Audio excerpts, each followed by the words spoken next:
लहर पंजाब 24 देख रहे दर्शकों ਨੂੰ ਮਨਿੰਦਰ ਸਿੰਘ ਵੱਲੋਂ ਬੁਲਾਈ ਫਤਿਹ ਪ੍ਰਵਾਨ ਕਰਨਾ ਜੀ। ਵਾਹਿਗੁਰੂ ਜੀ ਕਾ ਖਾਲਸਾ ਵਾਹਿਗੁਰੂ ਜੀ ਕੀ ਫਤਿਹ। ਅਸੀਂ ਅੱਜ ਪਹੁੰਚੇ ਹਾਂ ਜੀ ਬ੍ਰਹਮ ਗਿਆਨੀ ਪੁੱਤਰਾਂ ਦੇ ਦਾਨੀ ਧੰਨ ਧੰਨ ਬਾਬਾ ਬੁੱਢਾ ਸਾਹਿਬ ਜੀ ਝਬਾਲ ਦੇ ਵਿੱਚ, ਜਿੱਥੇ ਕਿ ਤੁਹਾਨੂੰ ਦਰਸ਼ਨ ਕਰਵਾਵਾਂਗੇ। ਇੱਥੇ ਆਈਆਂ ਸੰਗਤਾਂ ਦੇ ਨਾਲ ਤੁਹਾਡੀ ਗੱਲਬਾਤ ਵੀ ਕਰਵਾਵਾਂਗੇ। ਸੋ ਇੱਥੇ ਦੁਕਾਨਾਂ ਵੀ ਕਾਫੀ ਰੌਣਕ ਮੇਲਾ ਲੱਗ ਰਿਹਾ, ਤੁਹਾਡੀ ਦੁਕਾਨਦਾਰਾਂ ਨਾਲ ਵੀ ਗੱਲਬਾਤ ਕਰਵਾਵਾਂਗੇ। ਪਿਛਲੀ ਵਾਰੀ ਕੋਵਿਡ ਹੋਣ ਦੇ ਕਾਰਨ ਜੋ ਕਿ ਗਾਈਡਨੈਂਸਾਂ ਜਾਰੀ ਕੀਤੀਆਂ ਸੀਗੀਆਂ ਪ੍ਰਸ਼ਾਸਨ ਵੱਲੋਂ, ਉਹਨਾਂ ਵੱਲੋਂ ਲੈ ਕੇ ਕੁਝ ਪਿਛਲੀ ਵਾਰੀ ਵੀ ਕੋਈ ਇਹਨਾਂ ਮੇਲਾ ਭਰਿਆ ਨਹੀਂ ਸੀਗਾ। ਔਰ ਅੱਜ ਤੁਸੀਂ ਦੇਖ ਸਕਦੇ ਹੋ ਕਿ ਕਿਸ ਤਰ੍ਹਾਂ ਇੱਥੇ ਦੁਕਾਨਾਂ ਸੱਜੀਆਂ ਹੋਈਆਂ ਨੇ। ਆਪਾਂ ਕੁਝ ਦੁਕਾਨਦਾਰਾਂ ਨਾਲ ਵੀ ਤੁਹਾਡੀ ਗੱਲਬਾਤ ਕਰਵਾਵਾਂਗੇ। ਭਾਜੀ ਕੀ ਨਾਮ ਹੈ ਜੀ ਆਪਣਾ? ਕਰਮ ਸਿੰਘ ਹੈ ਜੀ। ਕਰਮ ਸਿੰਘ ਜੀ, ਜੋ ਪਿਛਲੀ ਵਾਰੀ ਆਪਣਾ ਸਰਕਾਰ ਵੱਲੋਂ ਜੋ ਗਾਈਡਨੈਂਸ ਜਾਰੀ ਕੀਤੀਆਂ ਗਈਆਂ ਸੀ ਕੋਵਿਡ ਨੂੰ ਲੈ ਕੇ, ਇਹਨਾਂ ਰੌਣਕ ਮੇਲਾ ਨਹੀਂ ਸੀਗਾ, ਔਰ ਇਸ ਵਾਰੀ ਤੁਸੀਂ ਕੀ ਕਹਿਣਾ ਚਾਹੁੰਦੇ ਹੋ? ਅਸੀਂ ਇਹ ਚਾਹੁੰਦੇ ਹਾਂ ਕਿ ਲੋਕਡਾਊਨ ਜਦੋਂ ਦਾ ਖੁੱਲ੍ਹਾ, ਧੰਨ ਧੰਨ ਸਾਹਿਬ ਜੀ ਬਾਬਾ ਬੁੱਢਾ ਸਾਹਿਬ ਜੀ ਦੇ ਜੋੜ ਮੇਲੇ 'ਤੇ ਬਹੁਤ ਜ਼ਿਆਦਾ ਇਕੱਠ ਸੀ, ਬਹੁਤ ਸੰਗਤਾਂ ਆਈਆਂ ਅਤੇ ਕਾਰੋਬਾਰ ਵੀ ਦੁਕਾਨਦਾਰਾਂ ਦਾ ਵੀ ਚੱਲਿਆ। ਉਹਦੇ ਨਾਲ ਖੁਸ਼ਹਾਲੀ ਹੈ ਸਾਰੀ। ਇਹ ਤਾਂ ਲੋਕਡਾਊਨ ਨਹੀਂ ਲੱਗਣਾ ਚਾਹੀਦਾ ਤਾਂ ਕਿ ਜਿਹੜੇ ਦੁਕਾਨਦਾਰ ਆ ਉਹਨਾਂ ਦੀ ਰੋਟੀ ਰੋਜੀ ਚੱਲਦੀ ਰਹੇ। ਇਸ ਵਾਰੀ ਕਾਰੋਬਾਰ ਬਹੁਤ ਵਧੀਆ ਹੈ ਜੀ। ਹਾਂ, ਕਾਫੀ ਹੱਦ ਤੱਕ ਠੀਕ ਹੈ ਜੀ। ਸੋ ਦੇਖਿਆ ਜੀ, ਦੁਕਾਨਦਾਰਾਂ ਦੇ ਵਿੱਚ ਵੀ ਕਿੱਡੀ ਖੁਸ਼ੀ ਦੀ ਲਹਿਰ ਹੈ, ਕਿਉਂਕਿ ਕੋਵਿਡ ਦੇ ਕਾਰਨ ਪਿਛਲੀ ਵਾਰੀ ਤੁਸੀਂ ਦੇਖ ਰਹੇ ਸੀਗੇ ਕਿ ਕਾਰੋਬਾਰ ਬਿਲਕੁਲ ਬੰਦ ਪਏ ਸੀਗੇ। ਅੱਜ ਦੇ ਦਿਨ ਦੇ ਤੁਸੀਂ ਦੇਖ ਸਕਦੇ ਕਿੱਡੇ ਕਾਰੋਬਾਰ ਔਰ ਕਿੰਨੀਆਂ ਵਧੀਆ ਰੌਣਕ ਮੇਲੇ ਦੇਖ ਰਹੇ ਹੋ ਬਾਬਾ ਜੀ ਬੁੱਢਾ ਸਾਹਿਬ ਜੀ ਦੇ। ਸੋ ਤੁਹਾਨੂੰ ਅੰਦਰ ਦੇ ਦਰਸ਼ਨ ਵੀ ਕਰਵਾਵਾਂਗੇ ਜੀ।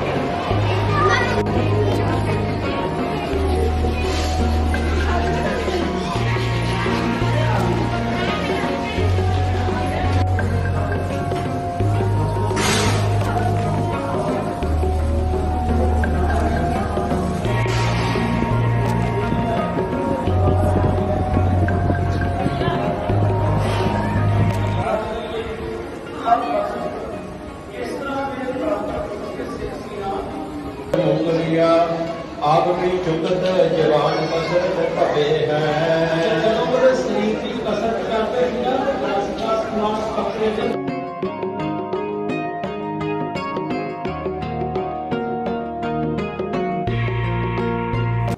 ਬ੍ਰਹਮ ਗਿਆਨੀ ਪੁੱਤਰਾਂ ਦੇ ਦਾਨੀ ਧੰਨ ਧੰਨ ਬਾਬਾ ਬੁੱਢਾ ਸਾਹਿਬ ਜੀ ਦੇ ਅਸਥਾਨ ਹੈ ਜੀ।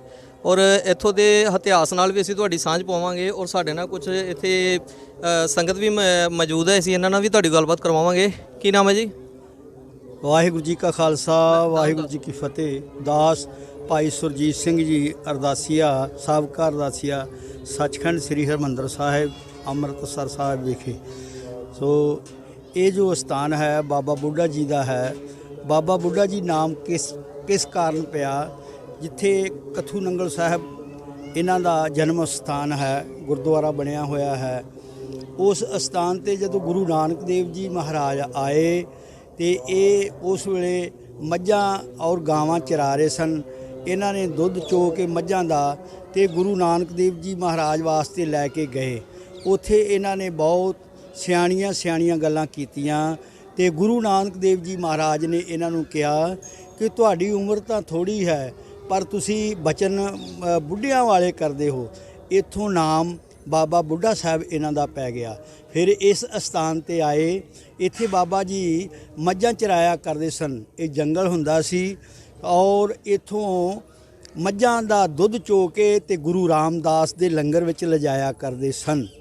ਸੋ ਇੱਕ ਦਿਨ ਕੀ ਹੋਇਆ, ਮਾਤਾ ਗੰਗਾ ਜੀ ਨੇ ਦਸਾਲੇ ਸੁੱਕਣੇ ਪਾਏ ਹੋਏ ਸਨ ਔਰ ਉਹਨਾਂ ਦੀ ਭਰਜਾਈ, ਗੁਰੂ ਸਾਹਿਬ ਦੀ ਭਰਜਾਈ ਬੀਬੀ ਜੀ ਕਹਿਣ ਲੱਗੇ, ਇਹ ਦਸਾਲੇ ਜਿਹੜੇ ਹਨ ਇਹ ਸਭ ਕੁਝ ਸਾਡਾ ਹੈ, ਤੁਹਾਡੇ ਘਰ ਕਿਹੜਾ ਕੋਈ ਪੁੱਤਰ ਹੋਣਾ ਹੈ। ਮਾਤਾ ਗੰਗਾ ਜੀ ਬਹੁਤ ਨਾਰਾਜ਼ ਹੋਏ। ਸ਼ਾਮ ਨੂੰ ਜਦੋਂ ਗੁਰੂ ਸਾਹਿਬ ਜੀ ਘਰ ਆਏ ਤੇ ਕਹਿਣ ਲੱਗੇ, ਗੰਗਾ ਅੱਜ ਗੱਲ ਕੀ ਹੈ, ਤੇਰਾ ਚਿਹਰਾ ਕਿਉਂ ਉਤਰਿਆ ਹੈ? ਗੰਗਾ ਜੀ ਕਹਿਣ ਲੱਗੇ, ਤੁਸੀਂ ਸਾਰੇ ਸੰਸਾਰ ਨੂੰ ਪੁੱਤ ਦਿੰਦੇ ਹੋ, ਮੈਨੂੰ ਪੁੱਤ ਨਹੀਂ ਦੇ ਸਕਦੇ। ਤੇ ਸਤਿਗੁਰੂ ਕਹਿਣ ਲੱਗੇ, ਸਮਾਂ ਆਵੇਗਾ। ਜਦੋਂ ਸਮਾਂ ਆਇਆ, ਬਾਬਾ ਬੁੱਢਾ ਜੀ ਦੇ ਸਥਾਨ 'ਤੇ ਜਾਓ, ਉੱਥੇ ਪੁੱਤਰ ਦੀ ਦਾਤ ਮਿਲੇਗੀ। ਉਸ ਟਾਈਮ ਦੇ ਉੱਤੇ ਜਦੋਂ ਮਾਤਾ ਜੀ ਰੱਥਾਂ ਤੇ ਚੜ੍ਹ ਕੇ ਆਏ, ਨਾਲ ਗੋਲੀਆਂ ਆਈਆਂ, ਵਰ ਦੇਣ ਦੀ ਬਜਾਏ ਸਰਾਫ ਮਿਲ ਗਿਆ। ਬਾਬਾ ਬੁੱਢਾ ਜੀ ਕਹਿਣ ਲੱਗੇ ਕਿ ਗੁਰੂ ਕਿਆਂ ਨੂੰ ਕਿੱਧਰੋਂ ਭਾਜੜਾਂ ਪੈ ਗਈਆਂ ਹਨ। ਮਾਤਾ ਜੀ ਨਾਰਾਜ਼ ਹੋ ਕੇ ਗਏ। ਫਿਰ ਗੁਰੂ ਦੇ ਚਰਨਾਂ 'ਚ ਬੇਨਤੀ ਕੀਤੀ ਜਾ ਕੇ, ਤੇ ਅਸੀਂ ਤੇ ਬਾਬਾ ਜੀ ਕੋਲੋਂ ਵਰ ਲੈਣ ਗਏ ਸੀ, ਸਰਾਫ ਮਿਲ ਗਿਆ। ਕਹਿੰਦੇ ਜਦੋਂ ਕਿਸੇ ਦੇ ਦਰ ਤੇ ਜਾਈਦਾ ਨਿਮਾਣੇ ਹੋ ਕੇ ਜਾਈਦਾ। ਫਿਰ ਉਹਨਾਂ ਨੇ ਤਰੀਕਾ ਦੱਸਿਆ, ਮਿੱਸੇ ਪ੍ਰਸ਼ਾਏ, ਨਾਲ ਗੋਲੀਆਂ ਆਈਆਂ, ਵਰ ਦੇਣ ਦੀ ਬਜਾਏ ਸਰਾਫ ਮਿਲ ਗਿਆ। ਬਾਬਾ ਬੁੱਢਾ ਜੀ ਕਹਿਣ ਲੱਗੇ ਕਿ ਗੁਰੂ ਕਿਆਂ ਨੂੰ ਕਿੱਧਰੋਂ ਭਾਜੜਾਂ ਪੈ ਗਈਆਂ ਹਨ। ਮਾਤਾ ਜੀ ਨਾਰਾਜ਼ ਹੋ ਕੇ ਗਏ। ਫਿਰ ਗੁਰੂ ਦੇ ਚਰਨਾਂ 'ਚ ਬੇਨਤੀ ਕੀਤੀ ਜਾ ਕੇ, ਤੇ ਅਸੀਂ ਤੇ ਬਾਬਾ ਜੀ ਕੋਲੋਂ ਵਰ ਲੈਣ ਗਏ ਸੀ, ਸਰਾਫ ਮਿਲ ਗਿਆ। ਕਹਿੰਦੇ ਜਦੋਂ ਕਿਸੇ ਦੇ ਦਰ ਤੇ ਜਾਈਦਾ ਨਿਮਾਣੇ ਹੋ ਕੇ ਜਾਈਦਾ। ਫਿਰ ਉਹਨਾਂ ਨੇ ਤਰੀਕਾ ਦੱਸਿਆ, ਮਿੱਸੇ ਪ੍ਰਸ਼ਾਦੇ, ਚਾਟੀ ਲੱਸੀ ਦੀ, ਤੇ ਨਾਲ ਗੰਢਾ ਬੰਨ੍ਹ ਕੇ ਤੇ ਬਾਬਾ ਜੀ ਦੇ ਚਰਨਾਂ ਵਿੱਚ ਜਾ ਕੇ ਬੇਨਤੀ ਕਰਨੀ, ਬਾਬਾ ਜੀ ਤੁਹਾਡੇ ਵਾਸਤੇ ਪ੍ਰਸ਼ਾਦਾ ਲੈ ਕੇ ਆਏ ਹਾਂ। ਉਸ ਟਾਈਮ ਦੇ ਉੱਤੇ ਇਹ ਸਾਰਾ ਜੰਗਲ ਸੀ। ਬਾਬਾ ਜੀ ਮੱਝਾਂ ਚਰਾ ਰਹੇ ਸਨ, ਉਡੀਕ ਕਰ ਰਹੇ ਸਨ। ਜਦੋਂ ਮਾਤਾ ਜੀ ਕੋਲ ਆਏ, ਬਾਬਾ ਜੀ ਕਹਿਣ ਲੱਗੇ, ਮਾਤਾ ਜੀ ਬਹੁਤ ਚਿਰ ਤੋਂ ਭੁੱਖ ਲੱਗੀ ਸੀ, ਬਹੁਤ ਚੰਗਾ ਹੋਇਆ ਤੁਸੀਂ ਪ੍ਰਸ਼ਾਦੇ ਲੈ ਕੇ ਆਏ ਹੋ। ਉਸ ਟਾਈਮ ਤੇ ਬਾਬਾ ਜੀ ਨੇ ਉੱਥੇ ਹੀ ਚੌਂਕੜਾ ਲਾ ਕੇ ਬੜੇ ਪ੍ਰੇਮ ਦੇ ਨਾਲ ਪ੍ਰਸ਼ਾਦਾ ਛਕਿਆ, ਔਰ ਨਾਲ ਪੁੱਤਰ ਦਾ ਵਰ ਦਿੱਤਾ। ਉਹਨਾਂ ਦੇ ਬਾਬਾ ਜੀ ਦੇ ਵਰ ਦੇ ਨਾਲ ਗੁਰੂ ਹਰਗੋਬਿੰਦ ਸਾਹਿਬ ਜੀ ਦਾ ਅਵਤਾਰ ਹੋਇਆ। ਇਹ ਅਸਥਾਨ ਹੈ। ਇਸ ਕਰਕੇ ਗੁਰੂ ਅਰਜਨ ਦੇਵ ਜੀ ਮਹਾਰਾਜ ਨੇ ਇਹ ਵਰ ਦਿੱਤਾ ਬਾਬਾ ਜੀ ਨੂੰ ਕਿ ਪੁੱਤਰਾਂ ਦੇ ਦਾਨੀ ਹਨ। ਇਸ ਅਸਥਾਨ ਤੇ ਅਜੇ ਵੀ ਇਹੋ ਹੀ ਸੋ ਮਰਿਆਦਾ ਚੱਲਦੀ ਹੈ।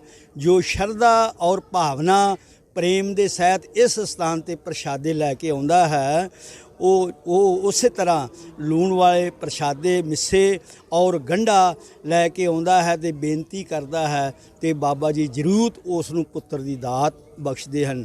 ਹੁਣ ਵੀ ਭਾਈ ਇਸੇ ਤਰ੍ਹਾਂ ਔਰ ਰਹਿੰਦੀ ਦੁਨੀਆ ਤੱਕ ਇਹ ਮਰਿਆਦਾ ਚੱਲਦੀ ਰਹੇਗੀ। ਵਾਹਿਗੁਰੂ ਜੀ ਕਾ ਖਾਲਸਾ, ਵਾਹਿਗੁਰੂ ਜੀ ਕੀ ਫਤਿਹ। ਬਹੁਤ ਬਹੁਤ ਧੰਨਵਾਦ ਬਾਬਾ ਜੀ ਤੁਹਾਡਾ।